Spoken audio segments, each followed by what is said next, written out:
Hey everyone, welcome to the April 18th edition of the PWTorch Daily Newswire. I'm your host, Tyler Sage at Ring. Tyler, thank you again for letting me into your smart TV, your phone, your iPad, however it is that you are consuming this. Appreciate you, watching this and getting your news update from me. So appreciate it, and let's get right into the news for the day. So missed yesterday's, it was Easter, so took the holiday off of it, but I hope everyone had a fantastic weekend. If you celebrate, if you don't, hopefully you had at least a restful and enjoyable Sunday. So on Saturday, we had AEW presenting Battle of the Belts 2, and had a couple key matches there. Thunder Rosa retained, as well as Jonathan Gresham.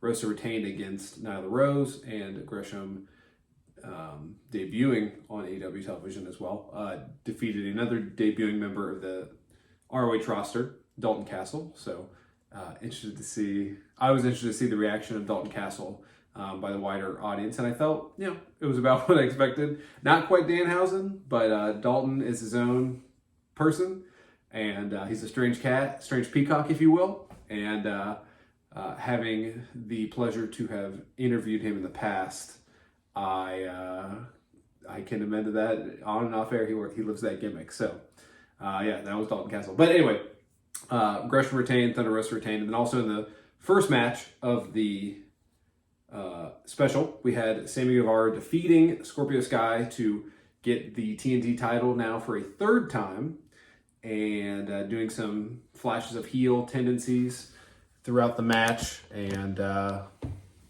we'll see where it goes. But I think that was probably the biggest headline coming out of it. Ethan Page and Scorpio Sky had a pretty great promo that you can see on Twitter after the match. So excited to see where that goes, at least for them. But, the stuff with Sammy, unless he turns heel, it doesn't feel very good. It feels very much like he inherited the entire Cody spirit, or the Roman Reigns or John Cena before him, of the guy who, if he doesn't turn, he's being pushed as a babyface and being rejected by the crowd. So interested to see what happens there. So in other news, we had New Japan doing the Windy City Riot show in, you guessed it, Chicago, Illinois.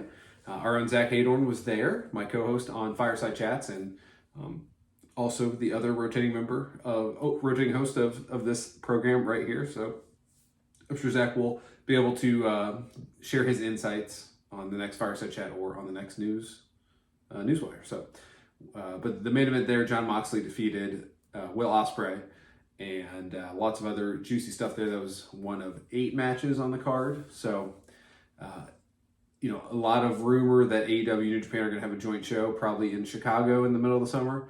So this might have been a test run, and if you watched it live or even on tape delay, I think AEW production value will be much needed to help the show get over a little better than it did from a technical standpoint. So, but I will save it there. Let Zach talk about his personal experience at the show, and we will move on from there. Speaking of Jonathan Gresham, we talked about him at the first segment there, but he had to back out of a Progress show due to injury. So not sure if the injury occurred at Battle of the Belts or somewhere else.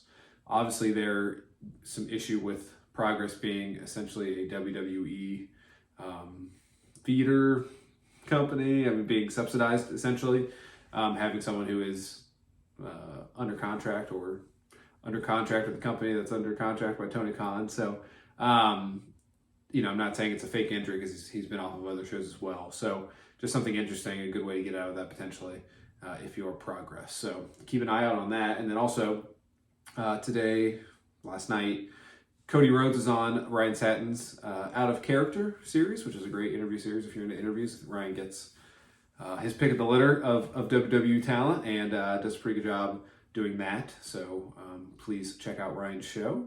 But on there, I'll let you watch it. I don't want to give you the highlights and the bullet points. If you're interested, you'll watch it. If you're not, then you don't really need me talking about it.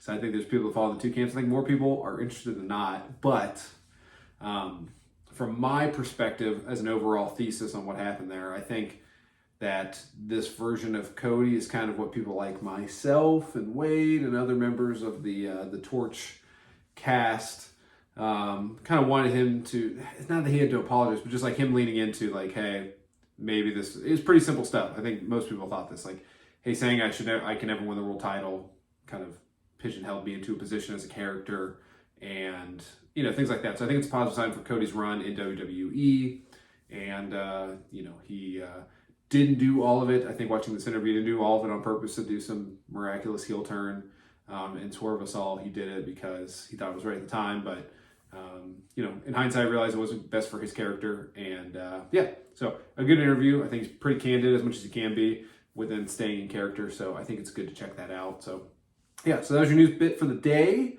Again, I'm your host, Tyler Sage at Ring of Tyler. Please like, subscribe, and hit that bell notification. And Zach and I will be all over throughout the week, doing another fireside chat, doing more Newswires for you. So keep it locked in right here, and we will talk to you later.